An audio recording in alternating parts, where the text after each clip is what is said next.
निर्वाचन के बाद कम्युनिस्ट पार्टी के नेतृत्व में सरकार बनला के बाद देश की स्थिति अत्यंत गंभीर अवस्था में पहुंच गई। आर्थिक रूप से मुल्क धराशायी हो रहा है। भ्रष्टाचार का सब दिन एक कांडे कांड है। कहियो सुन कांड, कहियो वाइट बॉडी कांड, कहियो टेलीकॉम कांड, कहियो एनसेल कांड, प्रत्येक कांड के याद रखब तक ठेकान नहीं। और भ्रष्टाचार अखन संस्थागत हो गए। एक भ्रष्टाचार और एक कांड पहले जमाना में कोनो व्यवस्था बने हुए और देश के विकास के तरफ ने बाहर से पूंजी लगानी में और न प्रविधि लावे लगी सफल हुई और न आंतरिक पूंजी का परिचालन कर विकास के आगे बढ़ा। यानी विकास हुई पछाड़ी भ्रष्टाचार में आना। एक साथ साथ कृषि के क्षेत्र में कृषि के आधुनिकीकरण कर किसान के जीवन का उठाव क्या हो सके। ये देश वास्तव में कहो है किसान के देश। आयु करीब करीब 80% से भी ज्यादा आदमी के जीवन, जनता के जीवन कृषि पर आधारित है। लेकिन कृषि के क्षेत्र के लगानी देखो तो चौपट से दिन प्रतिदिन बर्बाद हो जाए। कोनो भी मुल्क का विकास करवा के लिए सबसे बड़का आधार हो शिक्षा और स्वास्थ्य। आई चीन में एक तीव्र गति से विकास हो रहा है।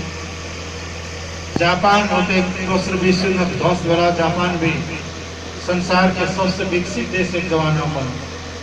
सिंगापुर एक बहुत जल्दी संसार के विकसित देश में चले। इस सारा विकसित देश के अगर रहस्य देखो, वैठों के नेता सब के अनुभव देखो, तो वो कहा कि जनता के नीक शिक्षा दिल गए और जनता विकास देश के निर्माण कर। आई नेपाल में शिक्षा क्षेत्र सबसे ध्वस्त है। कोनो सरकारी स्कूल में, सरकारी कॉलेज में स्तरीय शिक्षा रही नहीं। शिक्षा का ध्वस्त का करके कभी भी देश नहीं बन सके। जोना तो अखन के प्रधानमंत्री जी कभी काल भाषण करे छे, हम तो एकदम काट के पार्टी में लिख कर पढ़ लिए तो प्रधानमंत्री भाग गए। अब ये शिक्षा पढ़े कभी कर हर तरह के उनका वही स्वास्थ्य क्षेत्र के तौर पे हाल आई मुल्क में कोरोना महामारी से त्रास हो रहा थे सब। जखन चाइना के वुहान शहर में कोरोना फैल गई तो निश्चित रहे कि वो पहले चल जाते और नेपाल में भी। जखन वहां से भारत में गए तखन और आवश्यकता रहे पूर्व तैयारी करो, सतर्कता अपनाओ। लेकिन सरकार अगर कोनो वास्ता नहीं करे और जब रूप बदले चले ले तो बिना तैयारी के लॉकडाउन वाला खाली बंद क्या करे। लेकिन तकरबाद करो वाला उपाय में भी असफल हो। और एहि के चलते जो संकट आबि रहा है, स्वास्थ्य के संकट तो छेबे करे। आई अस्पताल सब में स्वास्थ्य उपकरण के अभाव, जनशक्ति के अभाव काफी छेबे करे। एक साथ साथ सरकार एक और बेईमानी कल के वो की छे तब पीसीआर के परीक्षण का घटा कर परीक्षण ही नहीं करते तो कोरोना देखेबे नहीं करते। कहे कभी कभी कनी मनी देखा पड़े से जांच करे से देखा पड़े जांच नहीं करे। कई तरह के गैर जिम्मेवार जनता के जीवन के प्रति गैर जिम्मेवार सरकार सब दुनिया में खत्म है।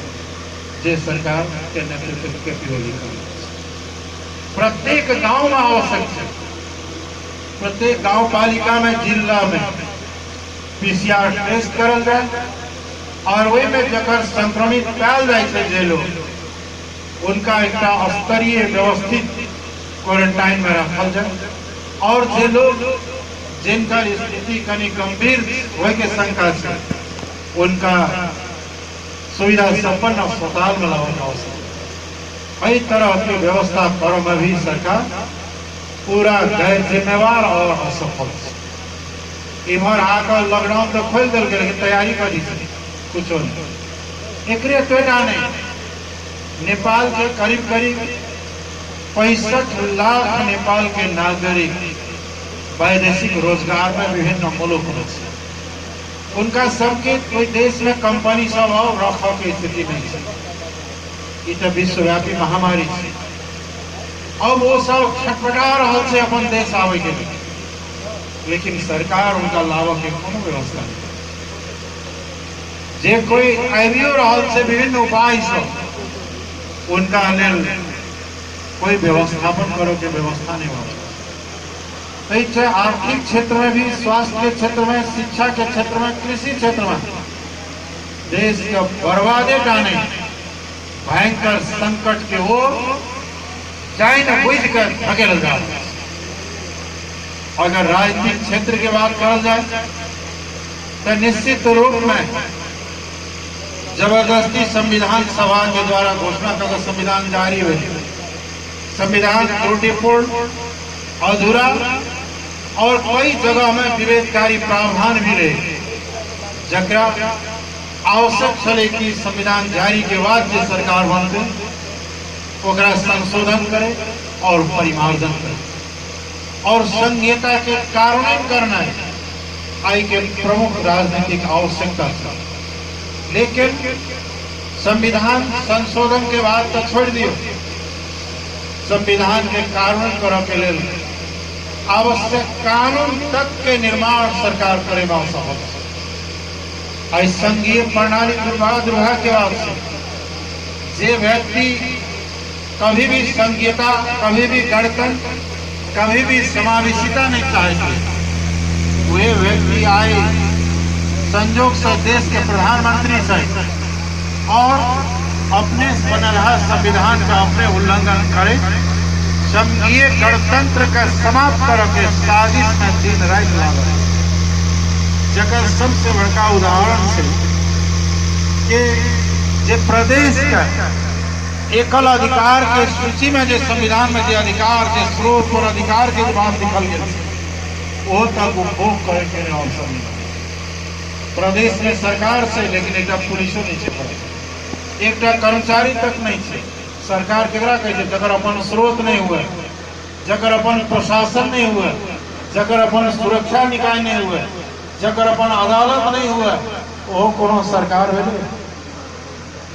कई तरह की अवस्था माने खातिर रखल गेल छै ताकि काल कहले होय जे संघीयता काम लागे वाला नहीं छै और एकरा हटावे के जनमत तैयार करे। कई तरह के मानसिकता लौक जे सरकार काम कर रहा है वो वास्तव में देश को डुबा रहा है, मुल्क के बर्बाद कर रहा है और जनता के जीवन और भविष्य के साथ बहुत बड़ा मजाक और खिलवाड़ कर रहा है। द्वारा आई हमी सबटा नहीं कह रहा, आई नेकपा के अध्यक्ष से लौकर उनकर नेता सब कह रहा है कि सरकार देश का डुबा रहा है। देशे टाइम नहीं आई मित्र राष्ट्र सबके साथ जे आवश्यक है कि नेपाल बेहतर संबंध बनाता जे समस्या सब देखा पड़ल है ओकरा कूटनीतिक माध्यम से वार्ता के द्वारा समाधान किया जाए। संसार में बड़े बड़े समस्या सब समाधान मिले वार्ता के द्वारा, लेकिन नेपाल के प्रधानमंत्री संसद में उठ के खड़ा है छे तो मित्र राष्ट्र सबके चिढ़ावा के और की कहे छे गैर अमर्यादित गैर कूटनीतिक भाषा के प्रयोग कर विदेश के साथ संबंधों के बिगाड़ के चेष्टा कर न देश संभाल पाब रहा है न अंतर्राष्ट्रीय जगत में नेपाल के छवि करके बनावे के बातें छोड़ दी ओकरा गिराव के काज हो के सिवा और किस आई एहन अवस्था एले न उत्तर न दक्षिण न पूरा पश्चिम जे विगत के मित्र राष्ट्र सब रहे सहयोगी राष्ट्र सब रहे आए नेपाल के प्रति दुविधा आए अविश्वास के वातावरण के समस्या खड़ा हो गए। एक तरफ एहन परिस्थिति मुल्क का बनावा में आए कम्युनिस्ट पार्टी के सरकार के नेतृत्व कम्युनिस्ट पार्टी 300 कम्युनिस्ट पार्टी के सरकार बन रही है। सबसे बड़ा दुर्दशा गरीब और सर्वहारी सबके और दलित के सबसे ज्यादा आज दलित सबके संहार हो रहा है। राज्य के द्वारा सुरक्षा प्रदान करें बिल्कुल असंभव। एक निर्मला पंत के हत्या और बलात्कार कर हत्या कर गए आज तक हत्यारा का पकड़े के जैसे सरकार काटने के लिए अही ठाव सुनलिए का रिश्तेदार के हत्या विराटनगर में एक ऋषिदेव की हत्या धनुषा में एक सदा की हत्या तो होते हत्या आज दलित समुदाय के ऊपर सुनियोजित रूप से श्रृंखलाबद्ध रूप से हत्या और हिंसा वालों से सरकार कतक से की एक जिम्मेवारी सरकार का लेवा पड़